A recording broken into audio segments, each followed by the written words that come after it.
Hi, it's Hannah with WTI. This is one of my favorite things in the kitchen. These silicone bags are amazing. So, don't take up any space, right? Which is super important if you have a small kitchen like I do.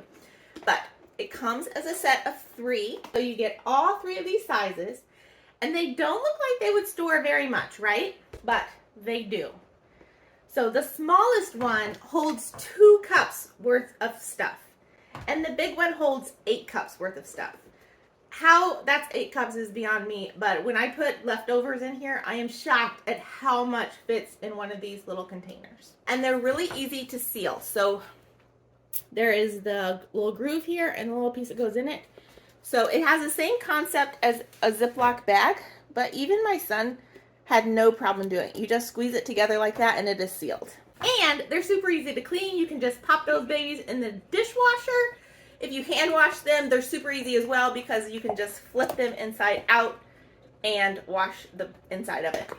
So here is 2 cups of water, and this is the small bag. Watch this.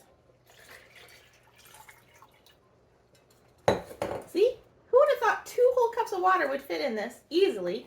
It's already sealed now, and it's leak proof. These things are amazing. Every family needs them, and that is my point of view.